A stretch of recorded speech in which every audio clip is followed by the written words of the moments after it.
पूजन विधि। करवा चौथ के दिन व्रत रखें और एक पट्टे पर जल से भरा लोटा रखें। मिट्टी की एक करवे में गेहूं और ढक्कन में चीनी व सामर्थ्यानुसार पैसे रखें। रोली, चावल, गुड़ आदि से गणपति जी की पूजा करें। रोली से करवे पर स्वास्तिक बनाएं और 13 बिंदियाँ रखें। स्वयं भी बिंदी लगाएं और गेहूं के 13 दाने दाएं हाथ में लेकर कथा सुनें। कथा सुनने के बाद अपनी सासू जी के चरण स्पर्श करें और करवा उन्हें दे दें। पानी का लोटा और गेहूं के दाने अलग अलग रखें। रात्रि में चंद्रोदय होने पर पानी में गेहूं के दाने डालकर उसे अर्घ दें, फिर भोजन करें। यदि कहानी पंडिताएं से सुनी हो तो गेहूं, चीनी और पैसे उसे दे दें। यदि बहन बेटी हो तो गेहूं, चीनी और पैसे उसे दे दें। करवा चौथ व्रत कथा। एक साहूकार की एक पुत्री और 7 पुत्र थे। करवा चौथ के दिन साहूकार की पत्नी, बेटी और बहुओं ने व्रत रखा। रात्रि को साहूकार के पुत्र भोजन करने लगे तो उन्होंने अपनी बहन से भोजन करने के लिए कहा। बहन बोली, भाई अभी चंद्रमा नहीं निकला है, उसके निकलने पर मैं अर्घ देकर भोजन करूंगी। इस पर भाइयों ने नगर से बाहर जाकर अग्नि जला दी और छलनी ले जाकर उसमें से प्रकाश दिखाते हुए बहन से कहा, बहन चंद्रमा निकल आया है, अर्घ देकर भोजन कर लो।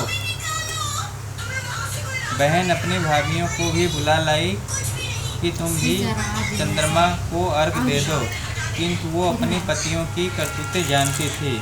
उन्होंने कहा, भाई जी अभी चंद्रमा नहीं निकला है, तुम्हारे भाई चालाकी करते हुए अग्नि का प्रकाश छलनी से दिखा रहे हैं। किंतु बहन ने भाभियों की बात पर ध्यान नहीं दिया और भाइयों द्वारा दिखाए प्रकाश को ही अर्घ देकर भोजन कर लिया। इस प्रकार व्रत भंग होने से गणेश जी उससे रुष्ट हो गए। इसके बाद उसका पति सख्त बीमार हो गया और जो कुछ घर में था उसकी बीमारी में लग गया। साहूकार की पुत्री को जब अपने दोस्त का पता चला तो वह पश्चाताप से भर उठी। गणेश जी से क्षमा प्रार्थना करने के बाद उसने पुनः विधि विधान से चतुर्थी का व्रत करना आरंभ कर दिया। श्रद्धानुसार सबका आदर सत्कार करते हुए सबसे आशीर्वाद लेने में ही उसने मन को लगा दिया। इस प्रकार उसके श्रद्धा भक्ति सहित कर्म को देख गणेश जी उस पर प्रसन्न हो गए। उन्होंने उसके पति को जीवन दान दे उसे बीमारी से मुक्त करने के पश्चात धन संपत्ति से युक्त कर दिया। इस प्रकार जो कोई छल कपट से रहित श्रद्धा भक्ति पूर्वक चतुर्थी का व्रत करेगा वह सब प्रकार से सुखी होते हुए कष्ट कंटकों से मुक्त हो जाएगा। गणेश जी की कथा पढ़ो करो। विनायक स्वरूप गणेश जी की कथा। किसी नगर में अपने पुत्र और पुत्र वधुओं के साथ एक नेत्रहीन बुढ़िया रहती थी। वह श्रद्धा पूर्वक विधि विधान से नित्य ही गणेश जी की पूजा अर्चना करती थी। एक दिन प्रसन्न हो गणेश जी प्रकट हुए और बोले, बुढ़िया माँ तू जो चाहे तो मांग ले। बुढ़िया बोली, पैसे और क्या मांग लूँ, मुझे तो मांगना ही नहीं आता ही नहीं है। तब गणेश जी बोले, अपने बहू बेटों से पूछकर मांग लेना, मैं कल फिर आऊँगा। बुढ़िया ने बेटे से पूछा तो बेटा बोला, धन मांग लो। बहू बोली, पोता मांग लो। तब बुढ़िया ने सोचा ये दोनों अपने अपने मतलब की बात कर रहे हैं। अतः बुढ़िया ने पड़ोसिनों से पूछा। पड़ोसिनों ने कहा, बुढ़िया तू तो थोड़े ही दिन जिएगी, क्यों तू धन मांगे और क्यों पोता मांगे, तू तो आंखें मांग ले, इससे तेरा बाकी जीवन आराम से कट जाएगा।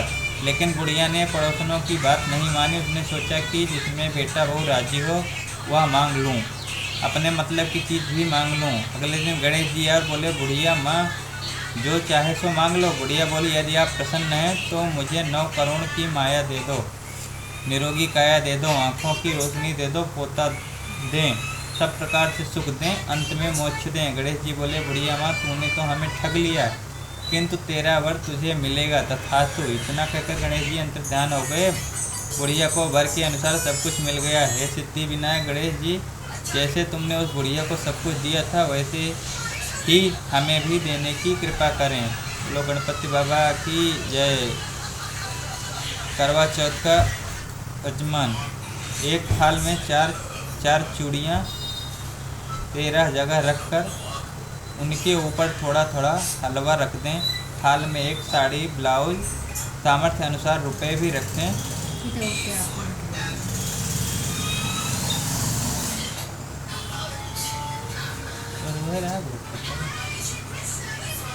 तो वही अपनी लोग करते हैं। कथा हो रही,